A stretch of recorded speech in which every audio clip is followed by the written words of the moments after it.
De l'Évangile de Jésus-Christ selon saint Jean. Jésus, après avoir passé 2 jours chez les Samaritains, partit pour la Galilée. Lui-même avait attesté qu'un prophète n'est pas honoré dans son propre pays. Il arriva donc en Galilée. Les Galiléens lui firent bon accueil, car ils avaient vu tout ce qu'il avait fait à Jérusalem pendant la fête de la Pâque, puisqu'ils étaient allés eux aussi à cette fête. Ainsi donc, Jésus revint à Cana en Galilée, où il avait changé l'eau en vin. Or il y avait un fonctionnaire royal dont le fils était malade à Capharnaüm. Ayant appris que Jésus arrivait de Judée en Galilée, il alla le trouver. Il lui demandait de descendre à Capharnaüm pour guérir son fils qui était mourant. Jésus lui dit : « Vous ne pourrez donc pas croire, à moins d'avoir vu des signes et des prodiges ?»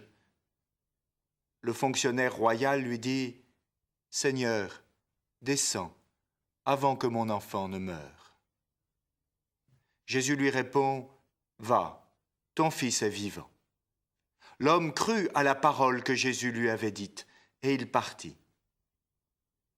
Pendant qu'il descendait, ses serviteurs arrivèrent à sa rencontre et lui dirent que son enfant était vivant. Il voulut savoir à quelle heure il s'était trouvé mieux. Ils lui dirent : « C'est hier, au début de l'après-midi, que la fièvre l'a quitté. » Le père se rendit compte que c'était justement l'heure où Jésus lui avait dit : « Ton fils est vivant. » Alors il crut, avec tous les gens de sa maison. Tel est le second signe que Jésus accomplit lorsqu'il revint de Judée en Galilée. J'admire cet homme, parce qu'il n'a aucun titre, aucun grade, aucun droit à être exaucé par Jésus. Tout au contraire, il a en quelque sorte tout pour déplaire. C'est un fonctionnaire royal. Pensez donc, un sbire de cet Hérode cruel contre lequel Jean-Baptiste avait vociféré. Il est compromis avec ce tyran. Il est riche, il est puissant, il est haut placé. Est-il possible que cet homme n'ait pas entendu dire que Jésus venait d'abord pour les pauvres et les petits ? Mais peu importe, rien ne l'arrête. Il prend son courage à 2 mains, il se jette à l'eau. Il va trouver le nouveau rabbi, ce Jésus dont on dit qu'il est bon et miséricordieux et qu'il ne fait pas exception de personne, accordant ses bienfaits à tous. Quelque chose lui dit que sa prière sera entendue. Cela commence mal pourtant. Il se fait vertement rabrouer. « Vous ne pourrez donc pas croire à moins d'avoir vu des signes et des prodiges, dit Jésus. » Les choses sont plutôt mal engagées. Le rabbi semble plutôt mal luné. Mais peu importe, notre homme n'hésite pas.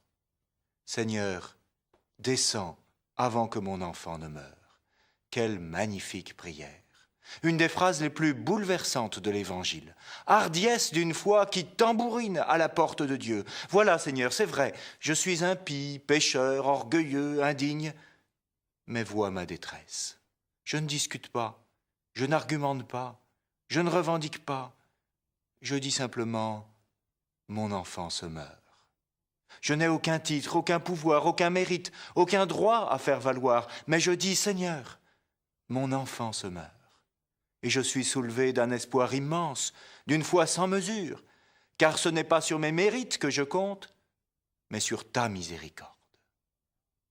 À Cana, Marie avait dit « Ils n'ont plus de vin ». Plus tard, Marthe dira à propos de Lazare « Seigneur, ton ami est malade ». Voilà de belles prières. Pas de discours, pas de démonstration, pas d'éloquence. Ces simples mots qui présentent une détresse. Seigneur, mon enfant se meurt. Elles sont belles, ces paroles, qu'ils nous rappellent qu'il n'y a pas d'ayant droit au salut. Ce n'est pas sur nos bonnes œuvres, sur notre bonne mine ou sur notre comportement que nous serons sauvés, mais par grâce.